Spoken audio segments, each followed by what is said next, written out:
In this thread, we discuss dwarf erotica film plots. This is where we are. This is where the channel is, guys. I think it's funny. I don't care. So get your know moisturizer and tissues ready. Look, you know what? I think this could be an entire genre in and of itself. Like, look, I know there's at least a couple of years that are into Gachi Michi. I know there's at least a few years. So, like, here, like some of these might be good. I think a lot of hammer references with hammer and her anvil. Yeah. A lot of broken anvil, maybe. Melted steel. Yeah. Oh, melted steel, please. Right, okay, look, let's just jump into this. I don't really know what to say because I don't know, I think it's a funny thing. Okay. But let's just see what happens, alright? Oh yeah, by the way, 30% sale. We actually sell a lot of dwarves. A lot of dwarves. I've actually got a full thing of dwarves, and there's even one in a barrel, which I think is really funny, so you can check that out. 30% off. If that fits your narrative. Like, maybe, like, if you wanted to film maybe you something. want to do, like, I don't know, like, stop motion. Kiss him.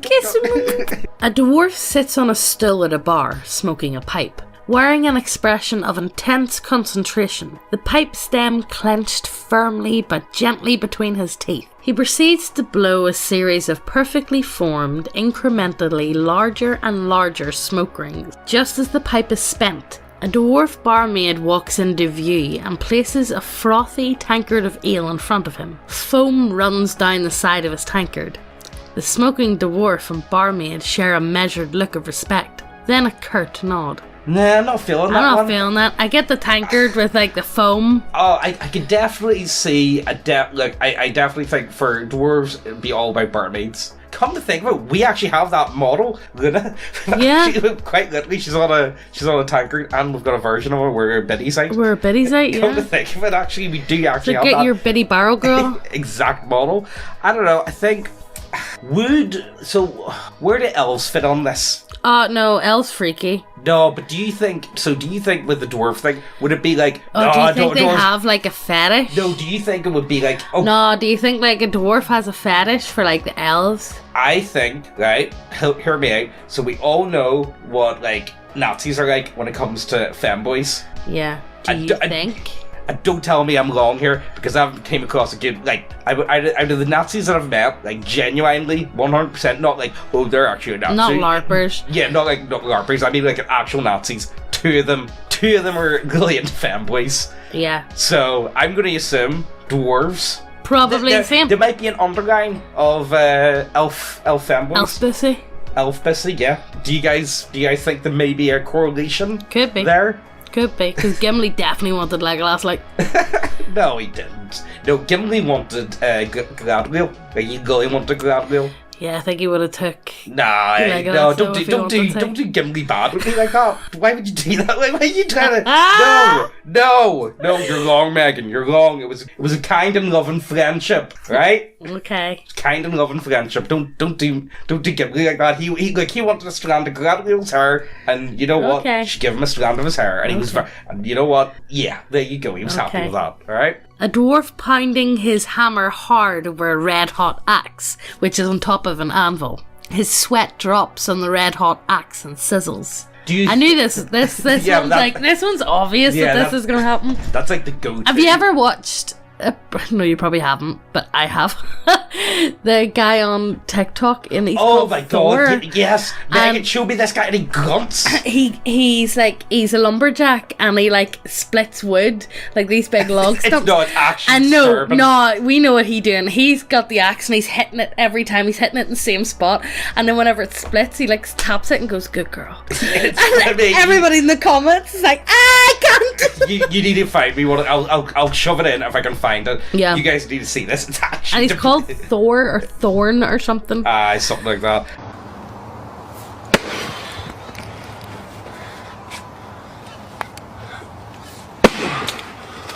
Fucking God.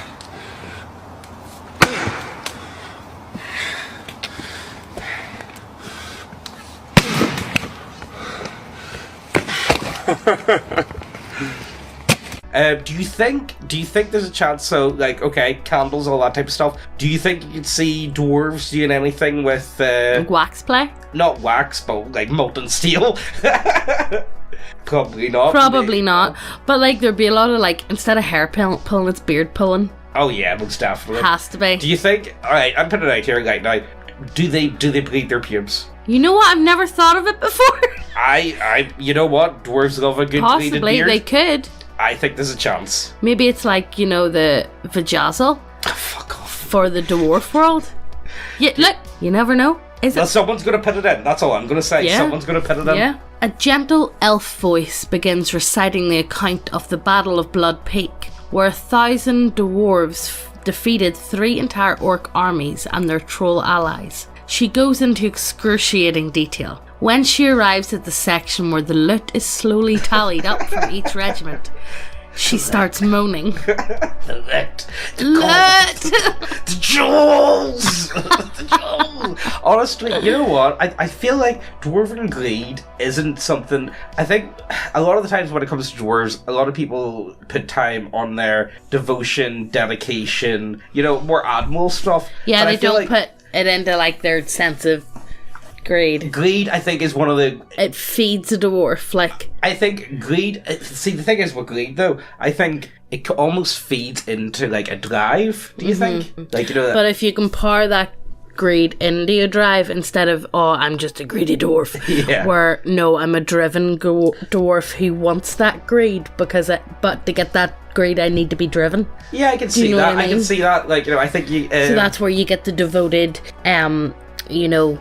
That like devoted dwarf to what they're doing. Yeah, I feel like we're explaining it because greed is their drive, if that makes any sense. I know, but I do feel like greed isn't something that has been explored all that much. No. I feel like a lot of people kind of just brush it off whenever it is their ultimate and like they make fun of it whenever there is loot, but like if you play it well, it could be more than that. I think. Yeah, I could definitely see that. Because a lot of like high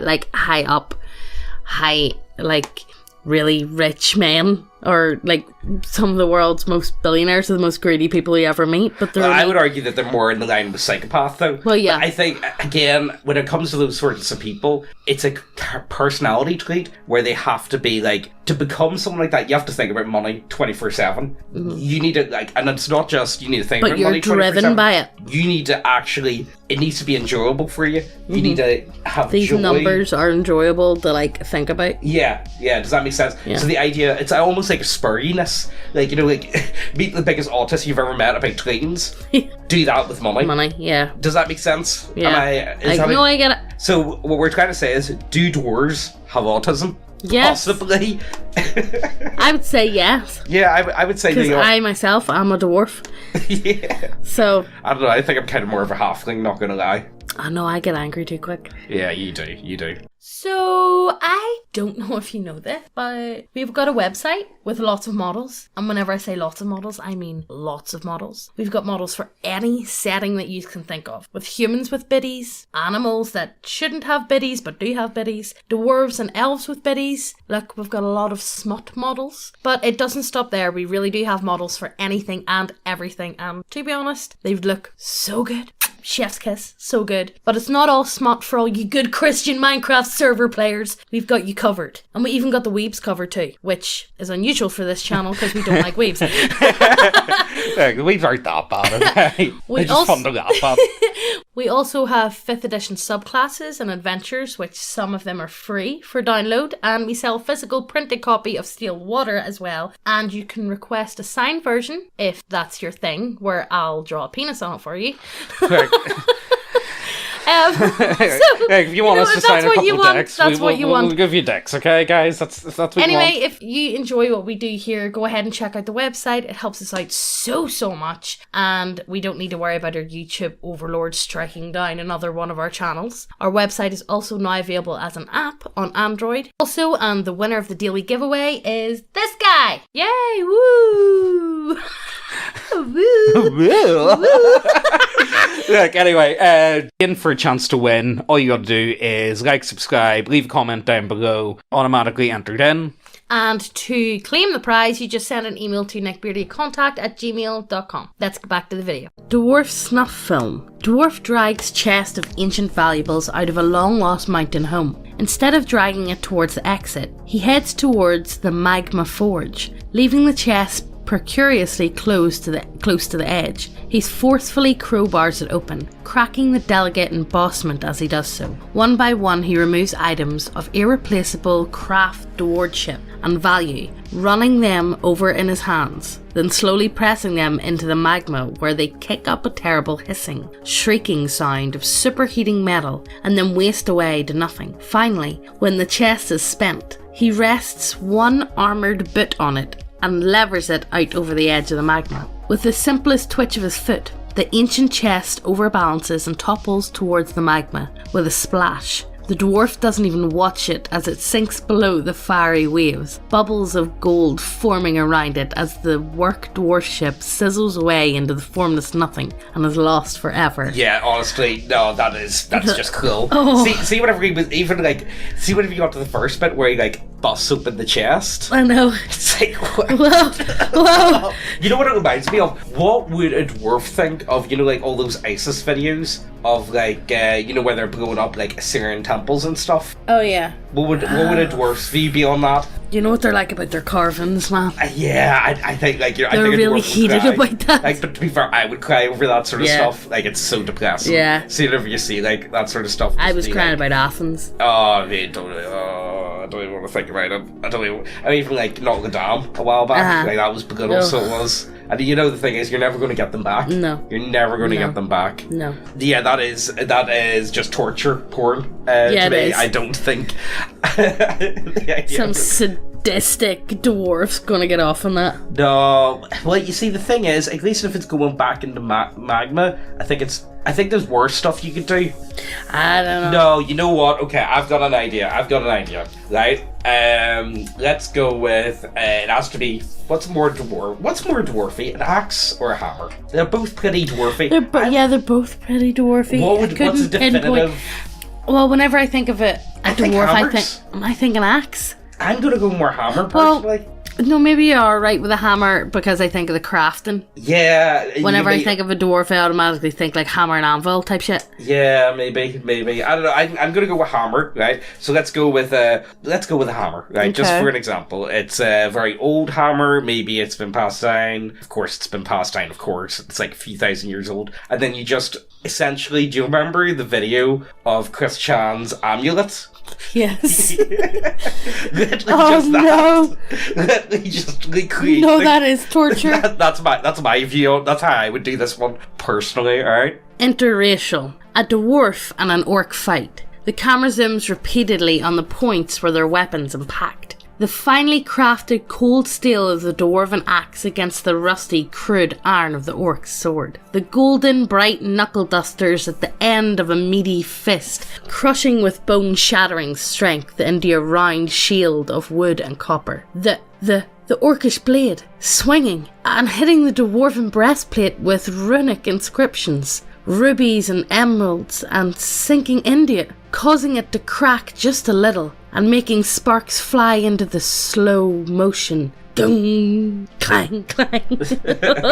You know what? Alright, this makes me think now. What would, like, I think it would make more sense to be for dwarves to be into orcs. Like, big orcs. I'm not talking like Lord of the Rings style orcs. Do you think? Well, they would be into like logistically, muscly orcs. It would be, but maybe they're over and done with muscly and they want a bit of a fam. Well, you see, this is what gets me though. I think what would really put them off would be so. As you said, look at Gimli with Galadriel. Yeah, exactly. I think the dwarves, even if dwarves say that elven stuff is trash, I think they still can't deny that their craftsmanship is still very, very good. Whereas orc craftsmanship, I think, would actually just turn them. Yeah, it's so crude. It would make them weep. Yeah. Okay, I'll give you a fine example. So I was talking to Garbo about this, and I think all you like Americans are going to laugh at me and say I'm stupid, and you say I don't know what I'm talking about. But I'm going to give you this as an example, and I think it's actually kind of interesting, right? So I do believe weapons should should be beautiful to a certain extent. Like, I love, like, see, like, swords and stuff, or,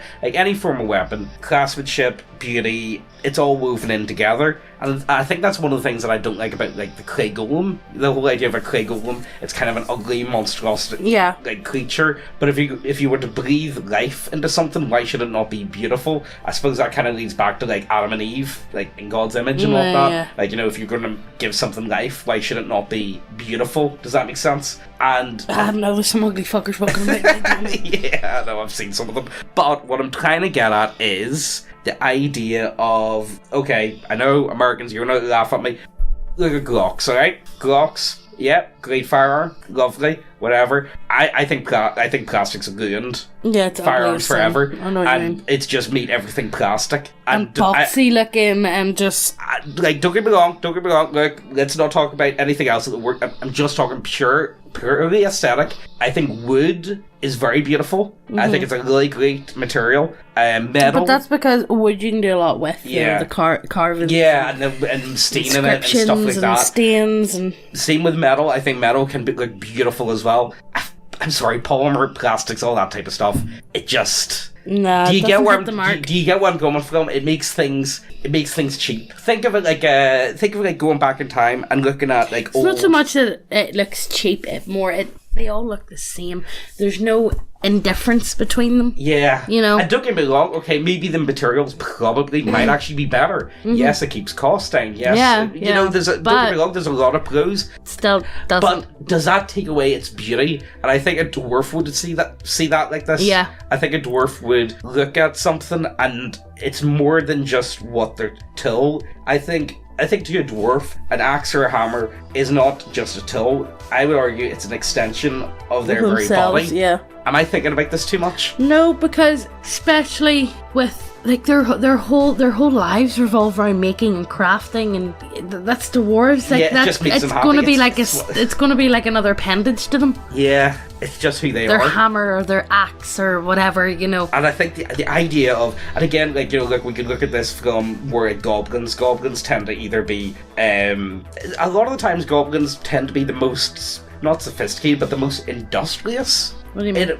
In the sense of, like, a lot of them tend to have not advanced technologies per se, but, like, you know, they're getting somewhere. Like, you know, they are able to, like, mass produce to a certain extent. Yeah. Goblins there, but their stuff is so bloody many of them. But their stuff's very crude. It's very It's not good. It looks disgusting, and I think that would just be an insult. Like, the idea of mass production as well. A dwarf, it's all about the craftsmanship. How can this thread have continued this long without mention of the most notorious, deviant, dwarven pornographic film ever to have existed? I refer to, of course, Two Elves, One Goblet. The most vile creation of twisted minds ever to have been unleashed on an unsuspecting dwarven public.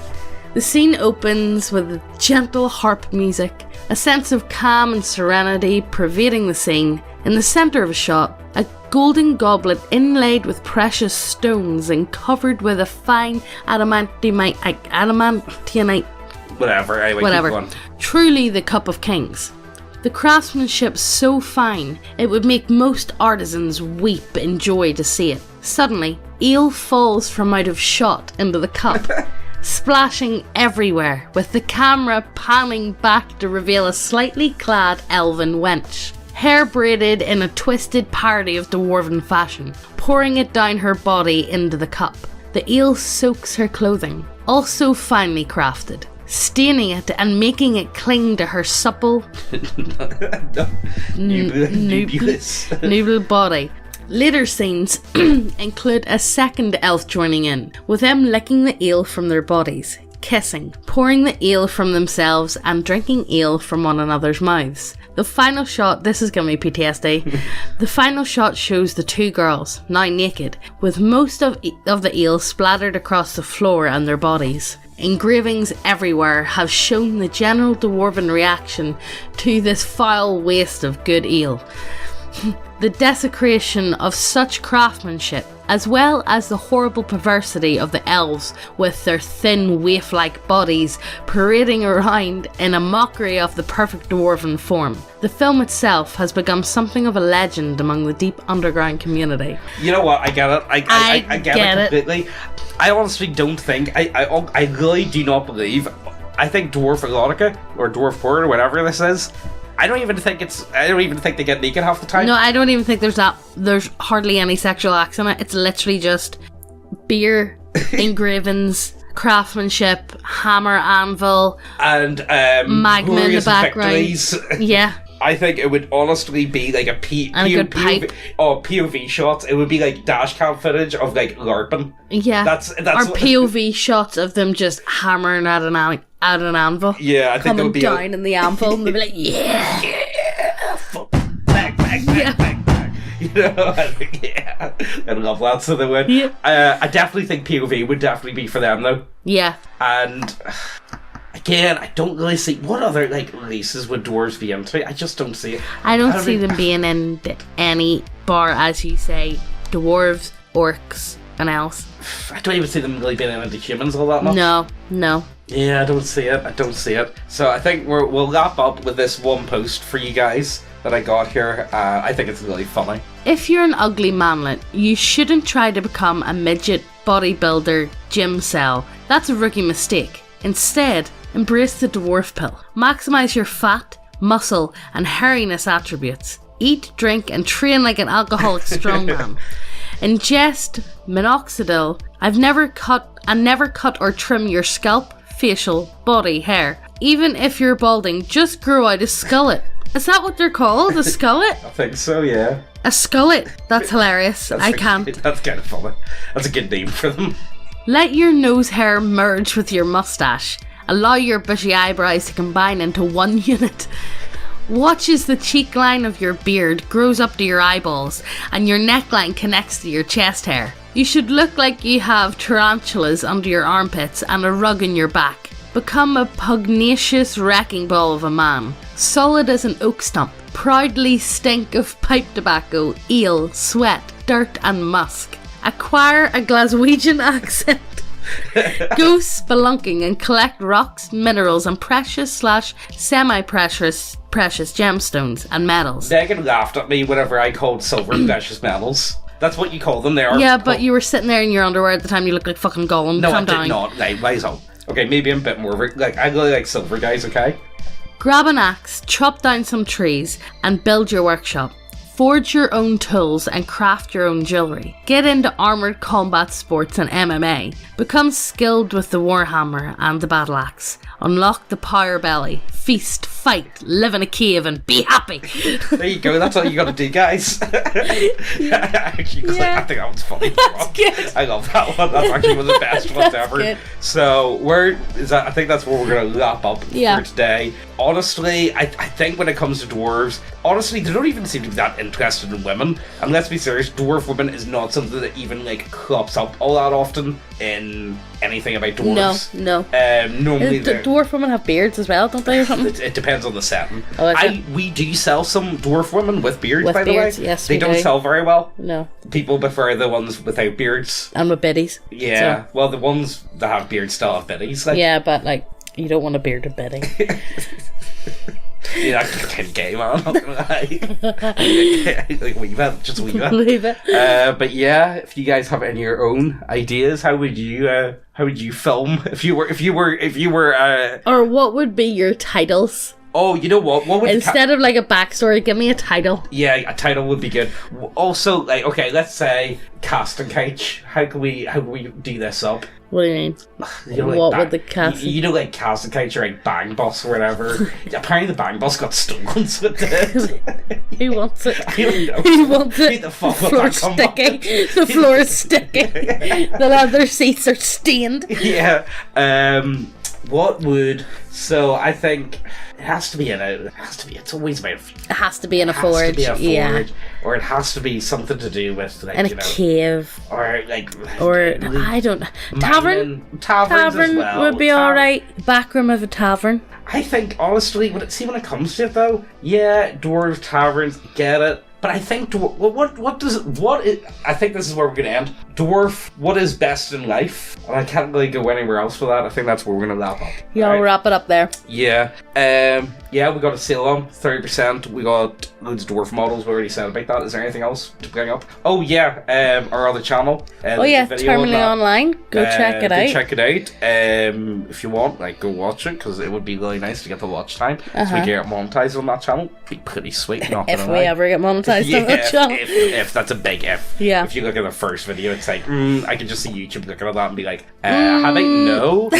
But you know the thing is, YouTube's actually calmed down. See when it comes, have calmed down. No, see when it comes to swearing and stuff. Swearing and stuff. Okay, they've got a wee bit better because they went a bit mental with it. But see when it comes to like sex and stuff, they actually are pretty light with that sort of stuff. They are. The reason why is because a couple of years back, so pretty much the people that are going to be like reviewing videos in YouTube tend to be people from like third world countries. Yeah. You know, that's where they're getting them from. Yeah. Like Philippines, India, whatever. Yeah. And there was a lot of like LGBT, whatever channels that were talking about like sex and stuff, and they were all getting demonetized, getting hit, and so people kicked up big fuss being like, oh YouTube sexist or whatever. So now you can pretty much do anything when it comes to sex. Like see any of that cuck stuff, it's all good because it's like it would be considered like discrimination against kids. if you, which I will file for if they try to take it down. This is discrimination. Look at the per cucks, they're into that. But anyway, let us know what you think about the video down below and give us your dwarf porn titles, and we'll see you in the next video. Bye. All those moments we lost in time.